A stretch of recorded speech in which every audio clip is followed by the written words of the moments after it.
Hello বন্ধুরা, সবাই কেমন আছেন? আশা করি সবাই সুস্থ আছেন, ভালো আছেন। তো আমার সামনে দেখছেন একটা টেবিল ফ্যানের একটা মোটর আছে।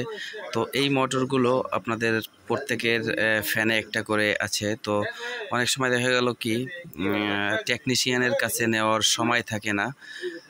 তো বাসায় বসে এই ধরনের ফ্যানগুলো কিভাবে আপনারা সার্ভিসিং করতে পারেন এবং ফ্যানটা পুনরায় আগের মতো জোরে ঘোরাতে পারেন, সেই বিষয়ে আমি বিস্তারিত বলবো।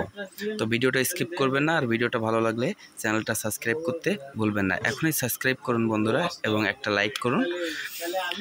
তো দেখেন, এই যে ফ্যানটা দেখছেন, এই ফ্যানটা দুটো কারণ আছে যে ফ্যানটা আস্তে করে, এর দুটো কারণ আছে। তো এক আছে, যদি আপনার বুশটা জাম হয়ে যায়, তো বুশটা জাম হয়ে গেলে কিন্তু ফ্যানটা আস্তে ঘোরে।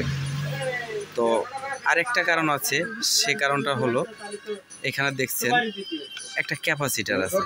তো এই ক্যাপাসিটারগুলো যদি ড্যামেজ হয়ে গেলে কিন্তু আস্তে ঘোরে। তো এখানে আপনারা কেটে নেবেন, এইভাবে কেটে নেবেন। যদি ক্যাপাসিটারটা নষ্ট হয়ে যায়, তাই এই ক্যাপাসিটার এইভাবে কেটে নিয়ে পুনরায় আরেকটা ক্যাপাসিটার এখানে লাগিয়ে দিয়ে টেস্ট করবেন। তো টেস্ট করার আগে দেখবেন বুশটা আপনার ইজি আছে কিনা, এই বুশটা, এই শেপটা ইজি আছে কিনা। এরকম ইজি থাকলে পরে আপনি বুঝবেন যে আপনার বুশ শেপ দুটোই ঠিক আছে।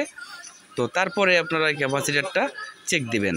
এরকম একটা যদি 1.5 থাকে তো 1.5 লাগাবেন, এবং 2.5 থাকলে 2.5 লাগাবেন।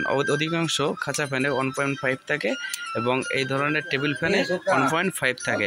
তো সেভাবে আপনারা কাজ করবেন। কাজ করলে আশা করি আপনাদের কাজটা সমাধান হবে। আর আরেকটা কথা বলি, যদি ফ্যান জাম হয়ে যায় তো অবশ্যই কখনো আপনারা তেল দিবেন না, কিংবা দেখেন এখানে গিরিশ মিরিশ দেওয়া রয়েছে, এইগুলো দিবেন না। এইগুলো দিলে পরে আরও বেশি করে ময়লা জমলে কিন্তু ফ্যানটা খুব শীঘ্রই নষ্ট হয়ে যাওয়ার সম্ভাবনা থাকে।